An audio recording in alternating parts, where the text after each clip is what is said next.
بسم اللہ الرحمن الرحیم، السلام علیکم۔ ایک بار پھر برطانیہ سے فرحان اسلم آپ سب کو خوش آمدید کہتا ہے۔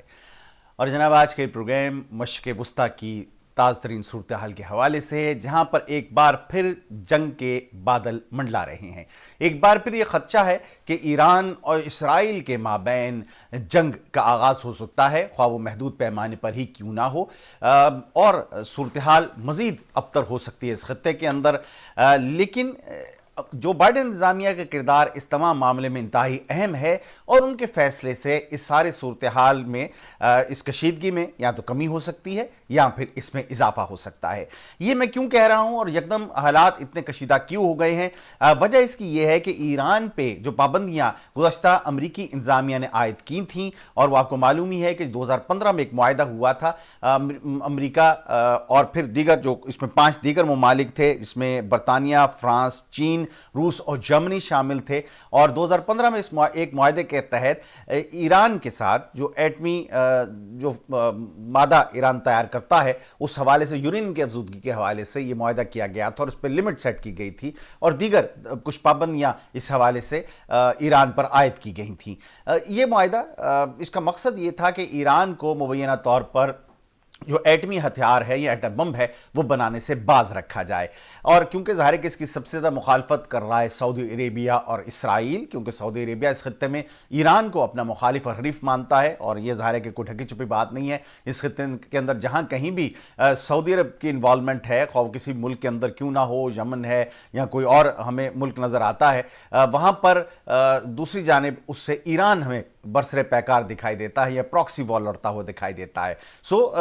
سعودی عرب کبھی نہیں چاہے گا کہ ایران کے پاس ایٹم بم ہو۔ دوسری جانب اسرائیل جو کہ خود انٹرسٹنگلی ایک خفیہ ایٹمی پروگرام چلا رہا ہے، اور مبینہ طور پر اس کے پاس بھی 100 سے زیادہ ایٹم بم موجود ہیں بعض خبروں کے مطابق۔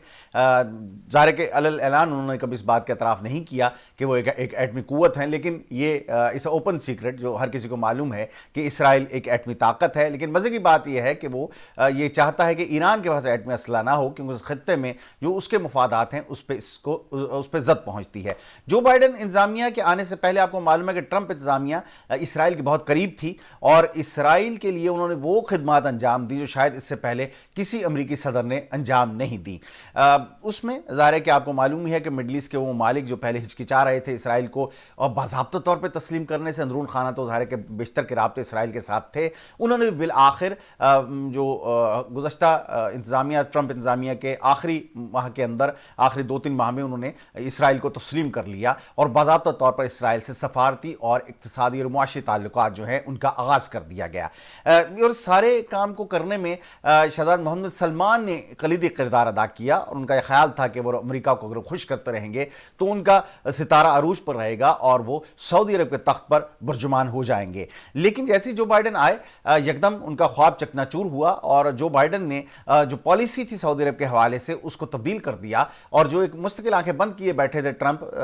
کسی بھی شہزادہ محمد سلمان کے اقدام کے اوپر، جو بائیڈن اس کی نفی کر دی، اور آتے ساتھ ہی جو اسلحے کی فروخت تھی اس کو روک دیا، اور دیگر بھی یمن کے اندر جو کچھ ہو رہا تھا اس میں بھی انہوں نے کہا جی کہ اندھی تقلید اب یا اندھی سپورٹ جو ہے وہ سعودی عرب کی نہیں کی جائے گی۔ بہرحال سعودی عرب کے حوالے سے میں ایک پروگرام جلد آپ کے لیے پیش کروں گا، جس میں یہ سارے صورتحال سعودی عرب کے ساتھ کیوں یکدم رویہ تبدیل ہو گیا جو بائیڈن انتظامیہ کا، اور اس کا فیوچر کیا ہوگا، اس پہ بات کروں گا۔ لیکن فی الحال موضوع کی طرف واپس آتے ہیں کہ جو خطے میں جنگ کی جو صورتحال ہے یہ کیوں پیدا ہو رہی ہے، اور جو پابندیاں لگائی گئی تھیں ٹرمپ انتظامیہ کی جانب سے جب وہ اس 2015 کے معاہدے سے باہر نکل گئے تھے، ان پابندیوں کی وجہ سے ظاہر ہے کہ $1 ٹریلین کا ایران کا یہ کہنا ہے کہ اس کو نقصان ہوا، $1 کھرب کا نقصان ہوا ہے۔ سو ایران کی اکانومی اس وقت بری طرح متاثر ہو چکی ہے، ظاہر ہے کہ سچویشن بہت ابتر ہے۔ میں عراق گیا، اور جب جنگ ہو رہی تھی عراق میں نے جنگ کو کور کیا بحیثیت صحافی، اور وہاں پر میں نے دیکھا کہ عراق کی حالت بہت ابتر تھی، بہت تباہ کن تھی۔ وجہ یہ تھی کہ عراق پر بھی ایک طویل عرصے تک معاشی اور اقتصادی پابندیاں عائد رہیں امریکہ اور اس کے حوالین کی جانب سے، اور اس کا یہ رزلٹ نکلا کہ ان کا جو ڈھانچہ تھا وہ تباہ ہو چکا تھا مکمل طور پر. آپ کو بہت پرانی گاڑیاں, بہت پرانی ٹیکنالوجی, بہت پرانا اکوپمنٹ نظر آ رہا تھا ہر جگہ پر, کیونکہ ظاہر ہے کہ نئی ٹیکنالوجی یا نیا اکوپمنٹ یا نئی گاڑیاں, نئے ساز سامان وہاں تک پہنچ ہی نہیں پا رہا تھا اقتصادی اور معاشی پابندیوں کے سبب. یہی کام ایران کے ساتھ ہو رہا ہے, باوجود اس کے کہ ایران ایک بہت بڑی طاقت ہے تیل کے حوالے سے, لیکن اس کے باوجود بھی ایران گھٹنوں پر ہے اس وقت, اور اس کی بڑی وجہ یہ ہے کہ امریکہ نے اس پہ اقتصادی پابندیاں لگا رکھی ہیں. انفارچونیٹلی مسلم ممالک کے پاس, ہمارے پاس ایسا کوئی ذریعہ نہیں ہے. ڈالر پہ ہم انحصار کرتے ہیں. اب ورلڈ وار 2 کے بعد انہوں نے اپنا ایک سسٹم بنایا یورپین ممالک نے اور امریکہ نے, اور یہ قرار اس میں پا گیا کہ جناب ہم جو آپس میں تجارت کریں گے وہ ڈالرز میں کریں گے. کوئی مسلم ممالک اس میں شامل نہیں ہوئے, نہ ان کی صحت تھی. انہوں نے اپنے مالیاتی ادارے بنائے اور اپنے کلیننگ ہاؤسز ہیں ان کے, ہم کہیں سے بھی رقم ایک سے دوسری طرف نہیں بھیج سکتے ڈالر کی انوالومنٹ کے بغیر. نہ ہی ہمارے پاس ایسا کچھ اپنا میکنزم ہے مسلم ممالک کے پاس کہ ہم ایک دوسرے کے ساتھ رقم کا تبادلہ کر سکیں بغیر امریکی یا یورپین بینکس کو انوالو کیے ہوئے. لہٰذا ہم معذور ہیں سارے حوالے سے کہ اگر امریکہ یا اس کے حوالین کو بھی پابندی کسی مسلمان ملک پر لگاتے ہیں, پابندی صحیح ہے غلط ہے یہ ایک الگ بحث ہے, ہمارے پاس کا کوئی توڑ موجود نہیں ہے. اور ہمارے پاس کیا, کسی اور ملک کے پاس, چائنا کے پاس بھی فی الحال اس کا کوئی توڑ موجود نہیں ہے. اور چائنا بھی یہ کوشش کر رہا ہے کہ وہ ڈالر سے انحصار ختم کر کے ین پر یا کوئی اور متبادل اس کا ڈیجیٹل کرنسی بھی اپنی چائنا لانچ کر رہا ہے کہ ڈیجیٹل کرنسی کو لے کر آئے اور اس کو ڈالر کے متبادل کے طور پر استعمال کیا جائے. کیونکہ جب تک ڈالر کا استعمال ہو رہا ہے امریکہ کا عروج برقرار رہے گا. جس دن ڈالر کا استعمال ختم ہو گیا اس دن امریکہ روبہ زوال ہو جائے گا, کیونکہ دنیا کا سب سے بڑا مقروض ملک امریکہ ہے انٹرسٹنگلی. بہرحال اس سارے معاملے کے اندر ظاہر ہے کہ ایران نے جب جو بائیڈن کی حکومت آئی تو انہیں یہ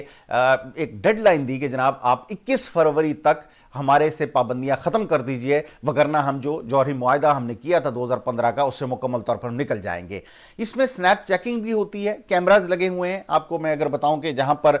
ساری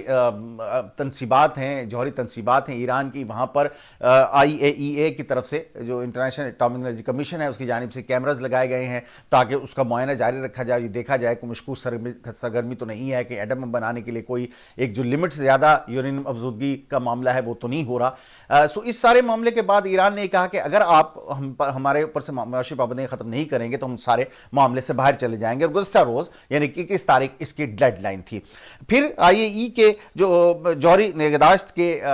شعبہ ہے اس کے سربراہ ہنگامی طور پر ایران کل گئے اور انہوں نے ایرانی اعلیٰ قیادت سے اس بارے ملاقات کی اور یہ بات طے پائی کہ فی الحال اگلے 3 ماہ تک اس معاہدے سے ایران مکمل طور پر باہر نہیں آئے گا. لیکن ایران نے جو ایک سنیپ چیکنگ یعنی کہ جو فوری طور پر بغیر بڑا نوٹس دیے ہوئے جو امریکی جو ایرانی تنصیبات کی کا معائنہ ہو سکتا تھا اس کے حق کو ختم کر دیا. اس نے کہا جی کیمراز جو ہے میں آف کر رہا ہوں, اب آپ بغیر یعنی کہ یہ نہیں ہو سکتا کہ آپ اچانک آپ کا دل کرے کہ جی ہم آج معائنہ کرنا چاہتے ہیں ایسا ہوگا, اب ایسا نہیں ہو سکے گا. لہٰذا ایران نے معاہدے کے کچھ حصے کو امریکہ پہ یا دیگر طاقتوں پہ اپنا دباؤ بڑھانے کے لیے کہہ دیا کہ سنیپ چیکنگ وہ اختتام کر رہا ہے, جو کہ گزشتہ روز کی ایک بڑی خبر تھی. لیکن اس میں ایک مثبت بات یہ ہوئی, گزشتہ شب کی بلکہ میں کہوں گا ایک بڑی خبر تھی, لیکن مثبت بات یہ ہے کہ اب ایران اس معاہدے سے مکمل طور پر باہر نہیں آیا اور 3 مہینے کے لیے اسے بڑھا دیا گیا ہے. سو لہٰذا امریکہ اور ایران کے پاس مزید 3 ماہ کا وقت ہے کہ اس سارے معاملے کو حل کر لیں, یا جو بائیڈن انتظامیہ کے پاس مزید 3 ماہ کا وقت ہے. جو بائیڈن انتظامیہ نے کہا ہے کہ واپس اس معاہدے میں 2015 کے شامل ہونا چاہتے ہیں, لیکن اس سے پہلے ایران کو وہ تمام باتیں جو طے ہوئی تھی اس معاہدے میں اس پہ عمل کرنا پڑے گا ایک بار پھر. لیکن ایران کا کہنا یہ ہے کہ کیونکہ وہ معاہدے سے باہر نہیں آیا لہذا جو بائیڈن انتظامیہ کو پہلے پابندیاں ہٹانی ہوں گی اور پھر جا کر یہ معاملہ پھر وہ ایران ان تمام معاملات پر عمل کرے گا. لیکن جو بائیڈن انتظامیہ نے پہلے تو اسے مکمل طور پر انکار کیا, لیکن اب ان کا کہنا یہ ہے کہ وہ کچھ پابندیاں نرم کرنے کے لیے تیار ہیں تاکہ ایک پازیٹیو جسچر ان کی طرف سے جائے اور پھر ایران اگر اس پہ عمل کرنا شروع کر دے تو یہ معاملہ حل کی جانب بڑھ جائے گا. اب بظاہر تو ہمیں یہ لگتا ہے کہ یہ کوئی بہت بڑا ڈیفرنس نہیں ہے اور ایران اور امریکہ کسی نہ کسی متفقہ نتیجے پر پہنچ جائیں گے. لیکن دوسری جانب کہنے والے کہتے ہیں کہ اسرائیل اور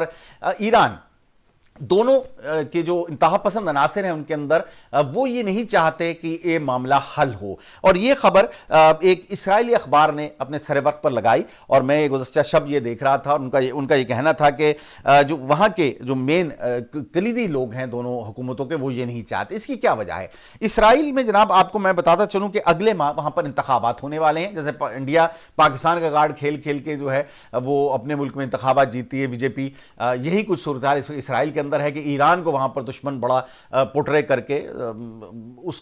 کو استعمال کیا جاتا ہے، اور جب الیکشن ہو رہے ہوں تو ظاہر ہے کہ یہ معاملہ اور بڑھ چڑھ جاتا ہے. اور اس وقت بھی یہی صورتحال ہے کہ بنجامن نتنیاہو جو ہیں اور ان کی جماعت اس معاملے کو خاصی ہوا دے رہی ہیں، اس کو خاصا مین ایشو بنا رہی ہے اپنے الیکشن کے اندر. دوسری طرف اگلے برس ایران کے اندر بھی انتخابات ہیں، اور ایران کے اندر بھی ظاہر ہے کہ کہا جا رہا ہے کہ کچھ ایسے عناصر حکومت کے ہیں جو چاہتے ہیں کہ یہ معاملہ نہ ہو، خطے میں کشیدگی کو ہوا ملے، ایرانی حکومت اپنے مسل شو کرنے کی کوشش کرے، سو عوام کے اوپر یہ شاید وہ اپنا یہ امپریشن دینا چاہتے ہیں کہ ایرانی حکومت ایک مضبوط حکومت ہے اور وہ بالکل سر نہیں جھکائے گی کسی کے سامنے، اور اس سے بھی سمجھتے ہیں کہ انہیں الیکشن میں کوئی فائدہ ہونے کا امکان ہے. سو یہ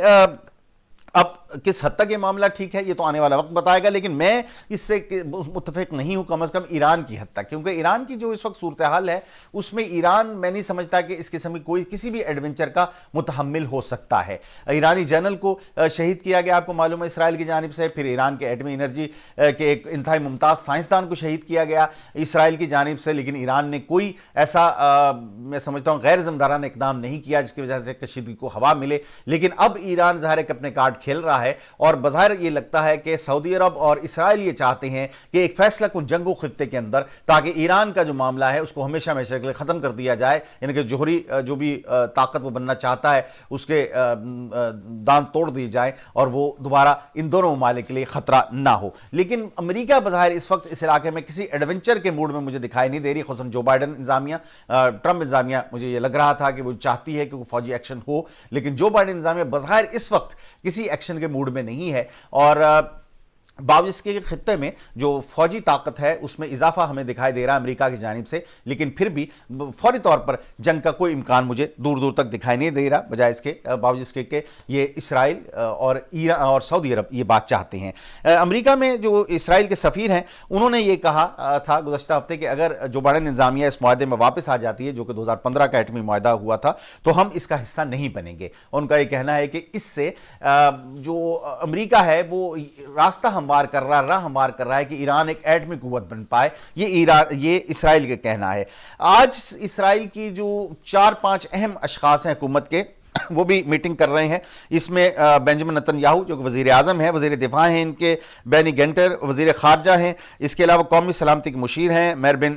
شیبت، اور موساد کے سربراہ ہیں یوسی کوہن. یہ آج ایک خصوصی میٹنگ کرنے جا رہے ہیں. اسرائیلی اخبارات اس بات کا دعویٰ کرتے ہیں، اور میں نے گزشتہ ظاہر ہے کہ ابھی پروگرام سے پہلے بھی اس خبر کو چیک کیا، اور آج یہ میٹنگ ہونے جا رہی ہے. اور اس میٹنگ میں اس بات کا یہ فیصلہ ہوگا کہ اب اسرائیل کا اگلا سٹانس کیا ہوگا اور خطے میں امن کی صورتحال کیسی رہے گی. آیا کسی جنگ کی جانب ہم بڑھ رہے ہیں یا پھر معاملہ کچھ حل کی طرف ہمیں دکھائی دے گا. لیکن میں نہیں سمجھتا کہ اسرائیل یہ چاہے گا کہ خطے میں اس وقت ایران کو کوئی فری ہینڈ دیا جائے یا ایران کے اوپر سے معاشی پابندیاں ختم کی جائیں. یہ تھا جناب میرا آج کا پروگرام پسند آیا تو کائنڈلی میرے چینل ضرور سبسکرائب کیجیے گا. فرحان اسلم کو اجازت دیجیے. اپنا بہت خیال رکھیے گا. فی امان اللہ.